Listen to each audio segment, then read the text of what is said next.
of us live a lot of our lives trying hard to live life the right way. We try to live up to everyone's expectations, our own, God's, people around us, and we never fully grasp how important it is to receive the grace of God. Well, I am so glad that you're here today. My name is Emily, and we're going to spend a little bit of time in the next 4 sessions unpacking what God really means when He says that my grace is sufficient for you. There will be 4 videos that will revolve around 4 words. The first is the word receive. Receive Jesus as the gift of enough. And then remaining in the truth that what He says about us really is true. Responding to that truth and then remembering the truth as we live our daily lives. My try-hard life started when I was very young, as a 4-year-old, at a birthday party for my sister. We had friends of hers and cousins over to play games and have cake. And one of the games that we had to play was everybody had to wear a red nose. And I remember very clearly being 4 years old and refusing to wear this red nose. Everybody else did it, and the girls were all older than I was. But something about knowing that there was going to be pictures, that there was going to be a record of me looking silly wearing a red nose, I just did not want any part of that. So my need to control what people thought of me and to manipulate your opinion of me started out really silly at a birthday party when I was only 4 years old.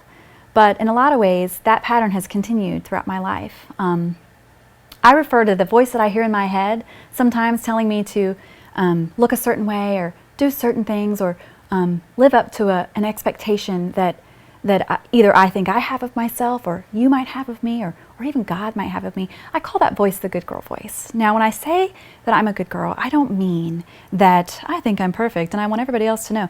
No, it's actually the opposite. Women who struggle with this voice in their heads, this good girl voice, it's not that we think we are perfect. No, it's more we're very aware of how imperfect we are.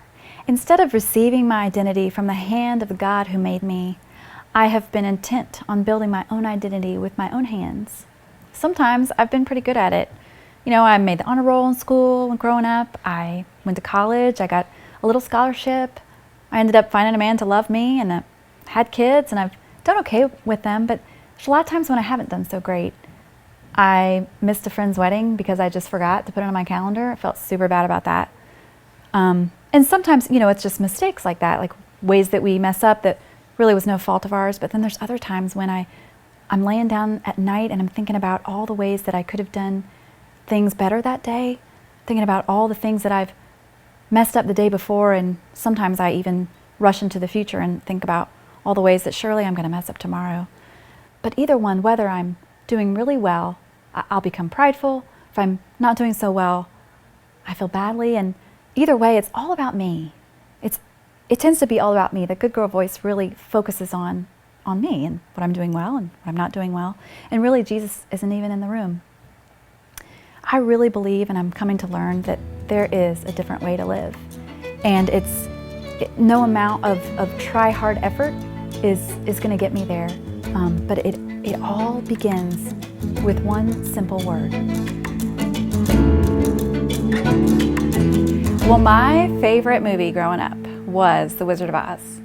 And it was one of those, like, in the 80s when The Wizard of Oz would come on TV, they would show it every fall. Now, I was little and I didn't know they showed it every fall. So I would check the Saturday newspaper every week and pull out the TV guide and look because I always knew it came on a Saturday, and I would look and see when is the Wizard of Oz going to come on. And it ended up being like every November because, like, there was no Netflix, there was no Redbox or Blockbuster, so I mean, you had to sit and watch it and get it, and that was it. So the night before the Wizard of Oz would come on, I would always be like all weak-kneed, and I would dream about Dorothy, and I so wanted to be her because I thought she was so beautiful.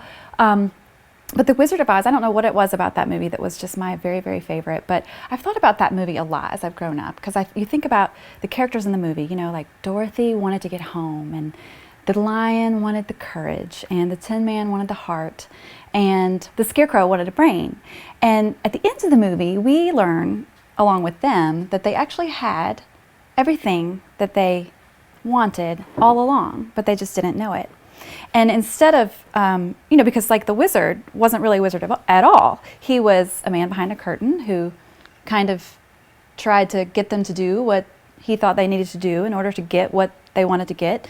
He told them, you need to kill the Wicked Witch of the West and get her broomstick and bring it to me. And so they did all this stuff, and they went on these grand adventures. And a lot of ways, they tried really hard. They lived a really try-hard life, trying to get what they thought that what they most wanted and what their hearts most really did want. But in the end, we learned that all they had to do was, like Dorothy had the power to go home all along. She just had to click her little heels together and say, there's no place like home.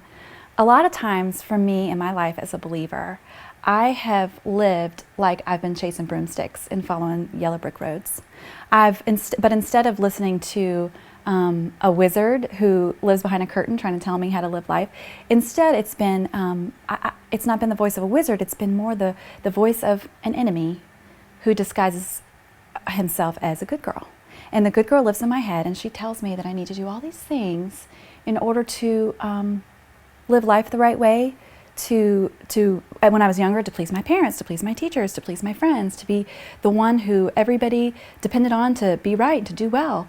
And I wasn't a big rebel growing up. I didn't make a lot of bad decisions, really, as somebody might say, but it wasn't really because I felt like I had it all together and I was really full of hope, and it was more out of fear. I wasn't really led by love.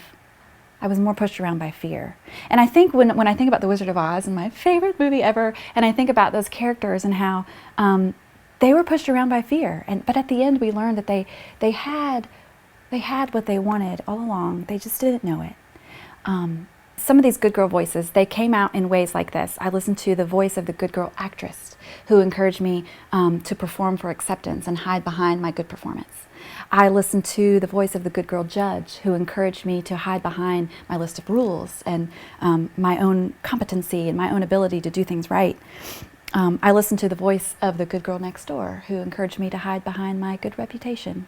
And all of these things were all about me and my big self, that I felt like I had to do this thing. A lot of times it's like you want to be acceptable, you want to be loved, you want to be valuable, then you need to do this in order to be this. And I don't think that's the gospel. 2 Peter 1:3 is one of my favorite verses, and I'm going to read it. 2 Peter 1 verse 3 says this: His divine power has granted to us everything pertaining to life and godliness through the true knowledge of Him who called us by His own glory and excellence.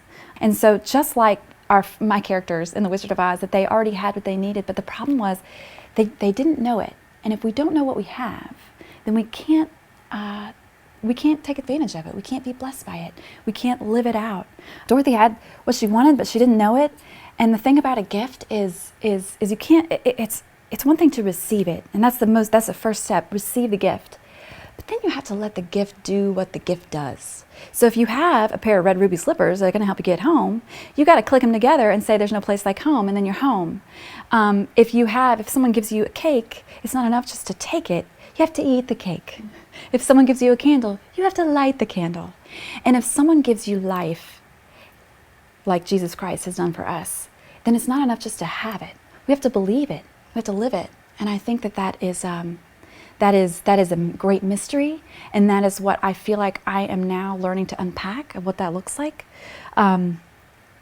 I know that at salvation we receive Jesus, but we didn't just receive an it. Jesus is an it. Jesus is a who, and the Bible calls Him El Shaddai, and that means enough, more than enough. So we have actually received the gift of enough, and so my enoughness rests in Him. And I hope that's an encouraging thing for me, and I know that it takes a lifetime to unpack that, but I believe that there's great freedom to be found in that gift.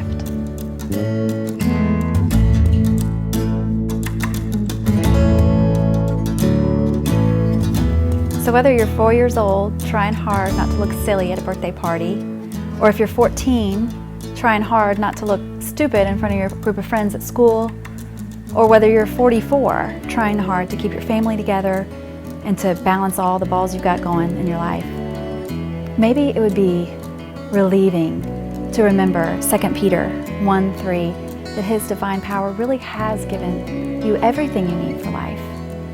And that maybe life isn't so much about trying hard to be good, but maybe it's more about trusting God to be graceful in you.